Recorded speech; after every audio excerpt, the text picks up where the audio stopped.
Sorry about that. What's going on YouTube, Twitch, Facebook Live, wherever you are in the world this very day? I pray you are very well and safe in your business and work and normal life day, and that you're having a well and kind day. Thank you and welcome to TRON Live, Crypto Live News. Go ahead, subscribe, smash the like. Let me know if you have certain blockchain-based projects that you would like to see reviewed. I really apologize about that if in the playback on the ear. So we have some pieces of news this very day, and then stay tuned for intermission afterwards. A little bit later, we're going to go into Matrix After Hours.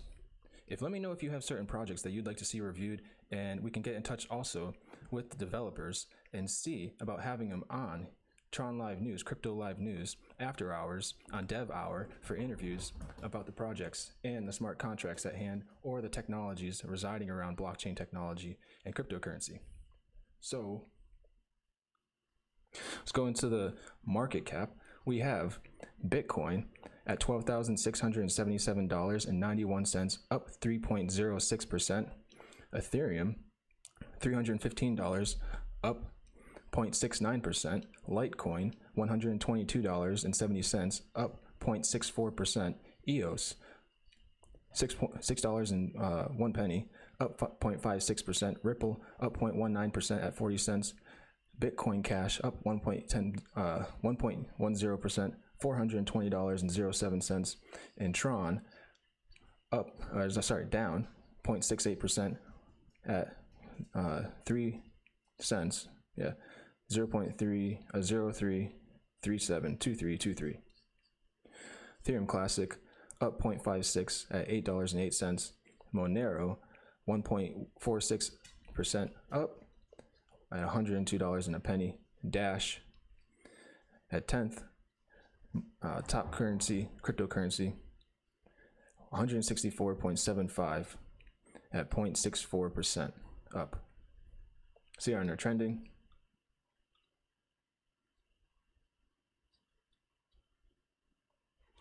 X Gaming up, XGA 0.04 up 83.49%. Block Cloud up 52.05%. DApps token up 36.49%. Humanique up 23.65%. Loyal Coin up 22.84%. Card Stack up 19.43%. Bomb up 18.43%. Bouts Pro up 18.12%. Big Boom BBO up 16.99%, and Primus up 13.14%. On the top losers, GSC Network down. I'm not sure exactly how to pronounce the name there, but GSC, ticker GSC, down 48.82%. M2O down 31.76%. Tarush down, I think I've seen that before, down 31.76%. Inc down 20%. V Sport Coin VSC down 17.13%. CoinMeet down 15.95%. Playchip down 14.69%. Your Live Coin down 14.69%. First Blood down 14.31%. Gentcoin down 13.96%. So if you have these top gainers today, congratulations, and you're holding most definitely. Let's go back into what we can see on TronScan for our top SRs and the Tron blockchain, mining the Tron blockchain. Let me know if you'd like to learn more about these top SRs or any SRs on the Tron blockchain, and you'd like to that you're researching into their projects and what they incentivize about rewarding back in the community. Let me know, and I will go ahead and see what the residing projects are within the SRs and what they're working on developmentally inside and outside of the Tron blockchain and technology in the blockchain sector, most definitely. So Sesame Seed top SR, almost 571 million votes. So what votes are is people freezing their Tron, and when you freeze Tron, you freeze it for a period of at least 3 days. You still always own your Tron, and you vote for SRs, and then you receive whatever their rewards back. So SR Sesame Seed rewards back 85% of their Tron block rewards. So when they are running the node, they stake Tron for running the node efficiently on their Tron fetching of the blocks. and then that transacts everyone's transactions. So when you transact and send someone Tron, if it recurs through the block that SR Sesame Seed has been called to fetch and produce, and their node built within a server, whatever on their servers, are running all those transactions efficiently through a secure, high-powered, efficient node that SRs are meant to run. So SR Sesame Seed is rewarding back 85% of the Tron that's produced within that node. So they reward back the community within that. So they have SR Tron Europe at 443 million votes, BitKilled 486.5 million votes, Tron 1 575.5 million votes, Tron Grid 464 million votes, Tron Link 335, almost 336 million votes, Beatscoin 129, almost 130 million votes, Tron Scan 303 million votes, BitTorrent almost 100, a little right above 299 million votes, Crypto Guy and Z8 196 million votes, TRX Market 192 million votes, Crypto Chain 197, almost 179 million votes, Tron Wallet Me almost 174.5 million votes, Tron Vietnam 168.5 million votes, Sky People almost 160 million votes, uTorrent 148.5 million votes, Justin Suntron 147.3 million votes, Tron Spark 146.4 million votes, Crypto Knight about 114 million votes, Infinity Stones 106 million votes, Hit BTC 105 million votes, TRX Ultra about 190 million votes, Minergate almost 189.5 million votes, Lian Jinshu 184 million votes, Huobi Pool 184 million votes, Tron 179 million votes, Crypto Diva SR 175,691,211 votes. Top SRs. And let's see. In our first piece of news, we have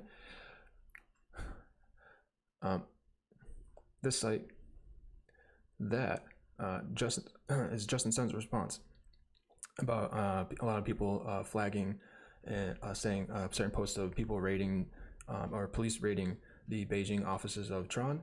And so today on July 8th, a few social media users shared tweets with video clips claiming that police officers have raided TRON TRX Beijing offices. Clips showed a crowd of angry people shouting at the office, yelling things like TRON is a scam.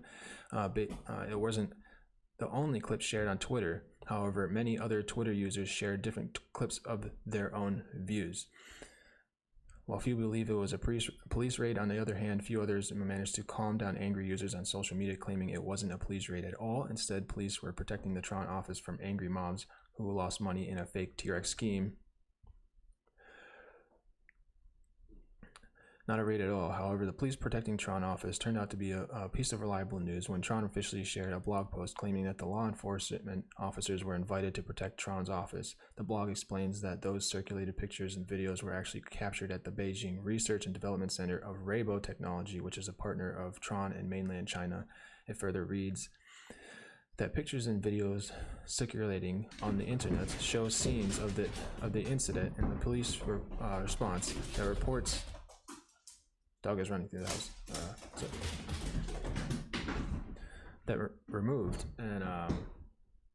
Removed them and secured the office. Besides official posts, CEO Justin Sun also took to Twitter and wrote up "Stop spreading fake news and pictures," which is very important, most definitely about not having fake news and transparency and legitimacy, especially in when it comes to finance and fiat. But you know, in company holdings, not everything can go perfect in business. It's worth to remind that the pyramid scheme Wayfield Super community caught last week when victims shouted at their loss of 30 million suffered by investing in the scheme. Reportedly, the scheme was launched in January this year and suspended their work at the end of June. The scheme allegedly represented TRON and called itself as super representative of TRON, or one of the 27 nodes of the platform. Yeah, most definitely not. while the scheme represented its fake investment plan by using Tron's name. Investors actually invested a huge fund in blaming Justin Sun for not taking any action against it. In all honesty, in the past few days, like this whole scheme thing is like the first I've actually even personally heard about it. Concerning the Ponzi scheme, Sun finally broke out in silence on July 5th, 2019, and added that we will never ask you to send money. Be careful and hodl your TRX/BTT. And yeah, I say the same thing amongst, not even like not necessarily about Tron in specifics, but most definitely like we can, in the relation of Tron and just like Bitcoin, what is the aspect of why you would deviate from a crypto? Is basically not deviating away from Tron or BTT first, unless you have a certain reason to. So basically, definitely, if people were saying to place, unless you're like into like a niche product, a niche development, like that game, or application that serves a purpose for you in life, that's has connection with a blockchain and its technology, and its token economics, you have to understand of why you're utilizing the TRX, for example, within the application that's legitimate and within your niche of interest of what you are into. So yeah, I'm not really sure.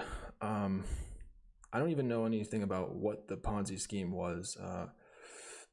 I'd really have to look more into what exactly it was. But essentially moving forward is like, there's so many, there's just so much going on that I'm wondering if, how long even Justin Sun or the Tron Foundation actually even knew about this before really hitting home that this was actually taking place. Maybe certain things are kind of looked into, but I don't know this. I'd have to, yeah. You definitely find something that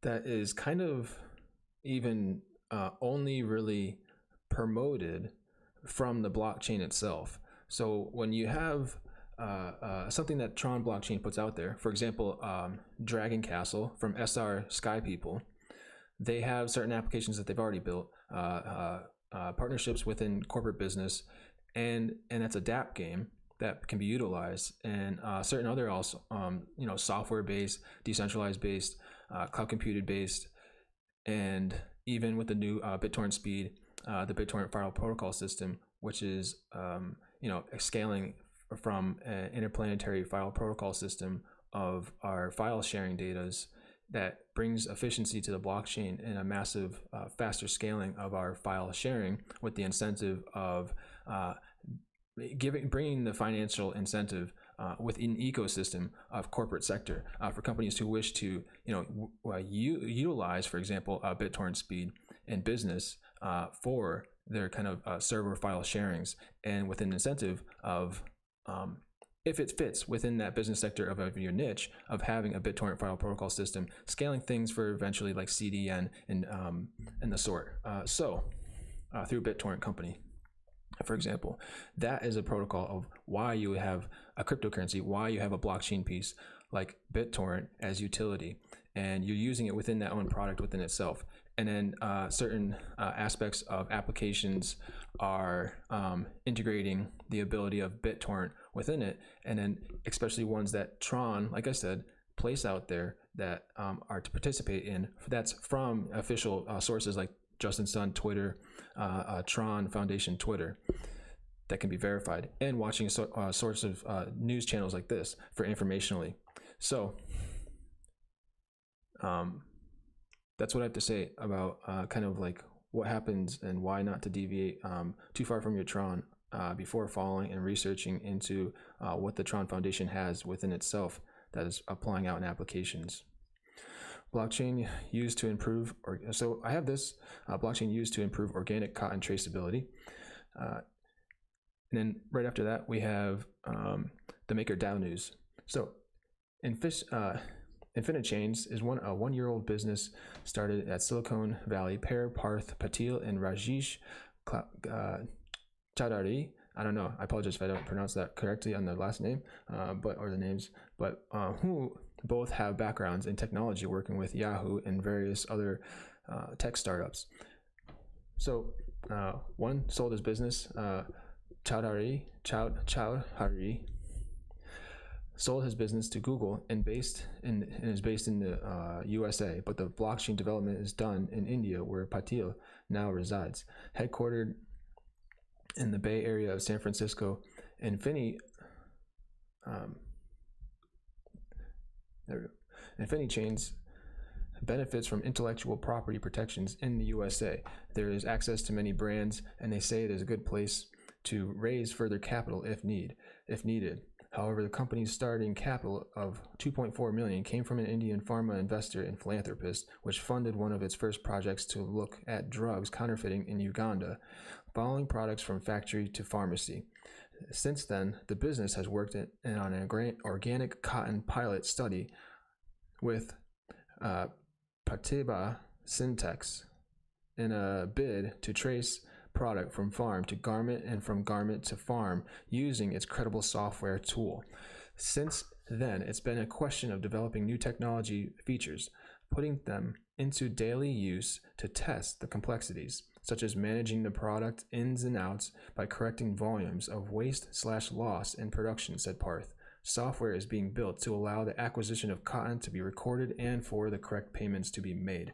So I found most definitely scaling ability of blockchain utility through certain technologies and blockchain as utility and tools and its economics within it to function it, connected to a sort of sense of fintech technologies that function in finance, but you have the token economics built within the blockchain, so within its own function.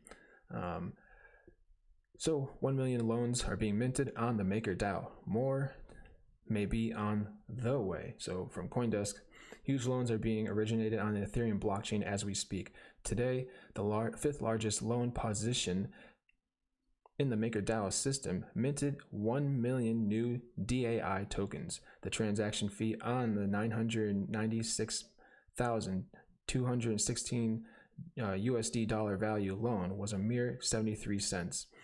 And it's not the first. The first loan issuing 1 million new DAI stablecoins was made in late June by the seventh largest collateralized debt position CDP in the MakerDAO system. CDPs are essentially programmatic loans taken out by users who lock in holdings of Ether, ETH, to draw out subsequent holdings of DAI from the MakerDAO system. The foundation maintaining the system says the recent upswing in ETH prices is making large loans more common. I would not be surprised to see a $3 million mint by the end of the year, Joe Quintillion, head of proprietary trading at the MakerDAO Foundation, told CoinDesk. Minting high dollar amounts has been steadily increasing over the past year. The total supply of DAI now stands at roughly 91 million and may soon exceed a record high of 95 million. But with a debt ceiling of 100 million DAI currently in place, that growth is not without potential repercussions. I think DAI supply will continue to grow as markets stay bullish. Michael McDonald, creator of DAI Analytics site MKR.tools, told CoinDesk. If it starts hitting that 100 million and people want to draw more DAI, you have to really increase the stability fee. It all depends on what the governance decides to be about. So essentially they're giving the ability of it seems a little bit they're placing a central governance on decision making. So stepping back, the MakerDAO stability fee is an interest rate that all users are required to pay back into the MakerDAO system once they close out their DAI loans. The stability fee, currently at 18.5%, plays a crucial role in staving off surplus demand and restoring DAI's dollar valuation. So they have a all right, stepping back, MakerDAO stability fee is an interest rate users are required to pay back into the day once they close out their DAI loans. All right, so okay, so that's your rate right there, 18.5%. I guess is as the price of ETH has gone up significantly over the past few months. CDPs are heavily over-collateralized as owners now feel comfortable drawing out more DAI against their ETH collateral, McDonald said. Time to raise the ceiling. Given the bullish market trend, McDonald tells CoinDesk that MakerDAO token holders may soon have to consider increasing the hard supply cap on DAI, which currently sits at 100 million. This will all depend, McDonald says on when multi-collateral DAI is introduced into the MakerDAO system. With multi-collateral DAI, users are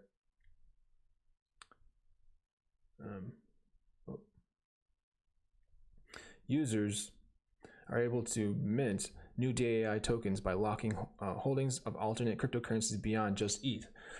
Each cryptocurrency will have its own unique supply cap, called a debt ceiling, which ensures sufficient diversification of assets backing DAI's value. So they're most definitely diversifying within their own, DAI system as cross-chain collaterals, which is like, debt caps of what you're holding in if you're freezing into over TRON, for example, Bitcoin over into DAI collateral on your loans.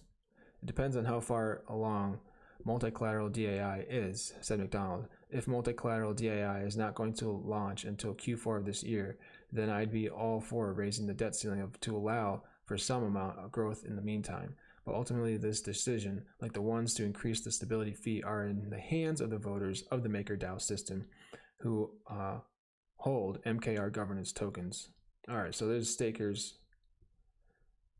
in some sort of governance model of the design and the protocol of how people are being given loans and staking their collateral cryptocurrencies to receive the loans. That's what I see right there. Since the MakerDAO lending pool protocol went live on the Ethereum blockchain in 2017, the DAI supply has seen a strong upward growth for nearly a year and a half. So much so that beginning in January, the stable coin began trading at market prices below its targeted dollar valuation. Over the course of 4 months and 8 consecutive raises, the stability fee went from 0.5 to 19.5%. These increases did prove that to attract DAI supply and raise stablecoin prices back to the dollar valuation. More recently, however, DAI supply looks to be back on the incline, and DAI prices as of this week are hovering at a 0.99 cents valuation across major cryptocurrency exchanges, 1 penny below $1 USD. Okay, so find that very interesting of the long term and the further scaling of MakerDAO in those regards. Hey everyone, have a great and kind, lovely day and loving day, wherever you are in the world. Let me know if you have certain projects, or just chat with me in general.